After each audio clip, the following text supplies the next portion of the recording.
আসসালামু আলাইকুম, কেমন আছেন সবাই? আশা করি সবাই অনেক ভালো আছেন। স্বাগতম সবাইকে নতুন আরেকটি ভিডিওতে। আজকের ভিডিওতে আমরা দেখাবো কীভাবে আপনি আপনার মোবাইল থেকে যে কোনো জিনিস কম্পিউটারে ট্রান্সফার করবেন কোনো প্রকার কেবল ব্যবহার ছাড়া। তো চলুন কথা না বলে ভিডিওটি শুরু করি। তো প্রথমে আপনারা আপনাদের ফোনের প্লে স্টোরটি ওপেন করবেন।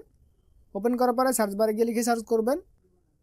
সার্চ বারে গিয়ে সার্চ করবেন ওয়াইফাই এফটিপি সার্ভার লিখে সার্চ করার পরে সর্বপ্রথম যে অ্যাপটি পাবেন সেটি ইনস্টল করে নেবেন। আমি অলরেডি ইনস্টল করে রেখেছি, মাত্র 3 MBর একটি অ্যাপ। এটি ইনস্টল করে নেবেন। ইনস্টল হয়ে গেলে এখানে ওপেন বাটনে ক্লিক দিয়ে ওপেন করবেন।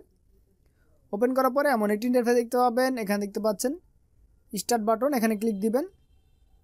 ক্লিক দেওয়ার আগে অবশ্যই আপনার পিসি এবং আপনার ফোনটি একই রাউটারের আন্ডারে কানেক্ট করবেন। ক্লিক দেওয়ার পরে এখানে দেখতে পাচ্ছেন স্টপ অপশন এসেছে। এখানে যখন স্টপ থাকবে তখন আপনি বুঝবেন এটি অন আছে।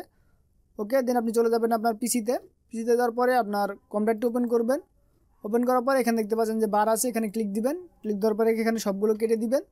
দেওয়ার পর আপনার ফোনের এইখানে যে অ্যাড্রেসটি দেওয়া আছে এই অ্যাড্রেসটি হুবহু এখানে টাইপ করবেন। তো আমি টাইপ করছি।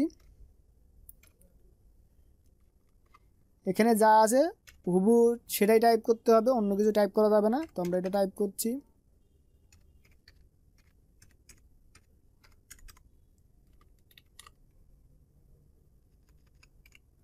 ওকে, দেখতে পাচ্ছেন আমাদের এখানে যা টাইপ করা আছে আমরা এখানে হুবহু তাই টাইপ করেছি। তো টাইপ করার পরে আপনারা ইন্টার বাটনে ক্লিক দিবেন। ক্লিক দেওয়ার পরে দেখতে পাচ্ছেন আমাদের ফোন মেমোরি বা আমাদের মেমোরিতে যা আছে সবগুলো আমি এখানে দেখতে পাচ্ছি। তো এখান থেকে আমি চাইলে যে কোনো জিনিস আমার পিসিতে নিতে পারবো। তো যদি এখান থেকে আমরা একটা ফাইল আমরা পিসিতে নিতে চাই, তো দেখতে পাচ্ছেন আমরা এখান থেকে একটি ফাইল আমরা যদি পিসিতে নিতে চাই তো এখান থেকে আমরা মুভ করতে পারবো, অথবা এখান থেকে আমরা খুব সহজে কপি করে আমাদের পিসিতে নিতে পারবো। তো দেখতে পাচ্ছেন এখান থেকে আমাদের পিসিতে চলে এসেছে। তো আশা করি আপনারা বুঝতে পেরেছেন কীভাবে ট্রান্সফার করবেন। তো আজকের ভিডিও পর্যন্তই, দেখাবে পরবর্তী ভিডিওতে নতুন একটি টপিক নিয়ে। সে পর্যন্ত সবাই সুস্থ থাকবেন, ভালো থাকবেন। আল্লাহ হাফেজ।